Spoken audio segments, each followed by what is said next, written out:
while doing Outkast, he feels like a cog in a machine, like an organ grinder, and he's gonna make a statement about how he's not, he's being commodified, right? But there, he's willing to commodify his own stuff because he feels better about it. He's okay with like, hey, I want you to check this out. So his heart is in his own stuff. It's not like he's very ambivalent about being swept up in Outkast, clearly.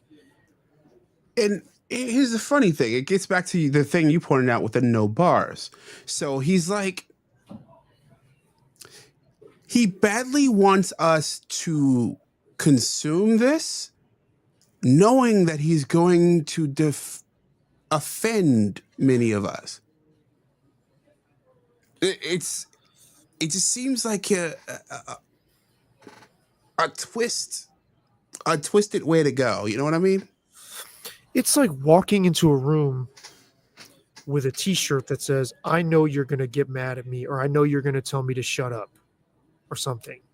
Okay. Like it's like preempting the response. I know you're going to scream at me or something. I know you're going to tell me to go fuck myself. It's like, and so when you lock into that expectation, you're going to precipitate that kind of response.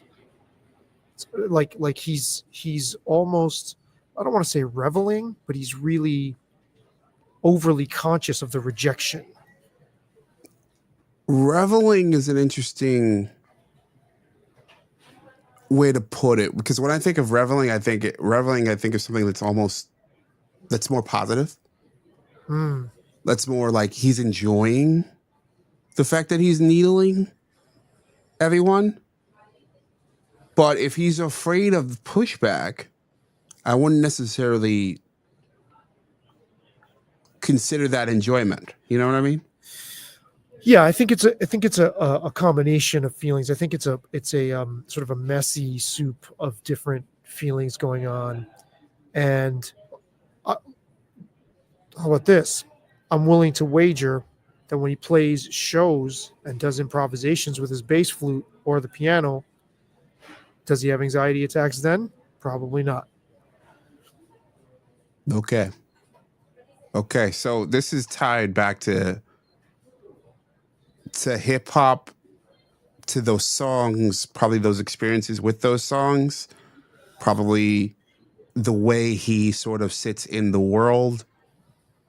He sees himself in that guise, and how, I guess, contorted I would assume he feels inside of. I'm overanalyzing Andre here. But that's a perfect word for I think it hits on the head.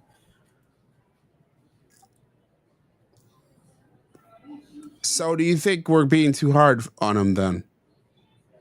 You're asking the audience or you're asking me? I mean,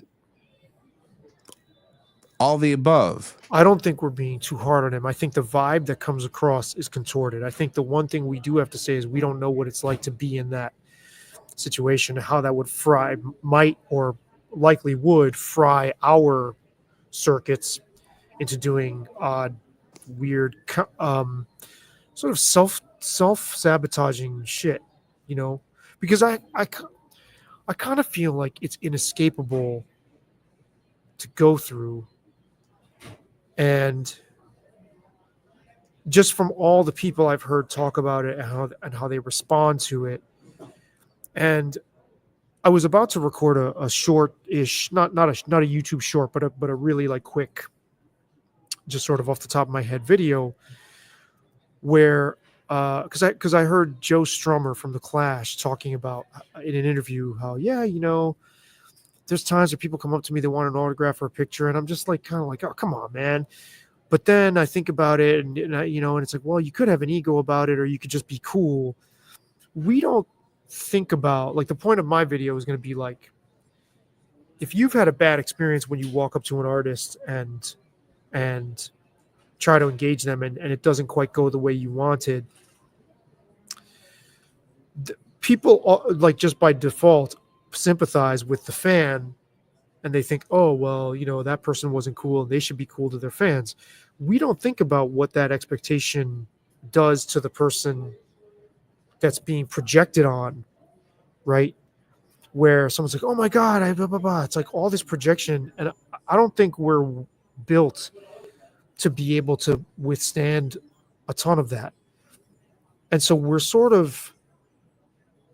asking more than what we think we are of these people. And I think when I want artists to stay on track, I'm not in their shoes. I'm kind of doing the same thing. I'm like, well, you should somehow find a.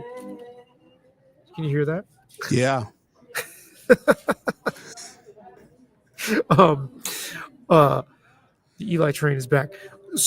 Like, it's easy for us to say, right? We didn't go diamond, and then have all these feelings about fame, and then go through that. It seems like, I don't think I'm overusing this word. It seems like it was traumatic to him. Mm-hmm. Success, Sure. right? And so he's chafing against that now. Who knows what you and I might do if we did something that just was coming naturally to us, and all of a sudden it goes is like the biggest thing, and everybody pins that on you,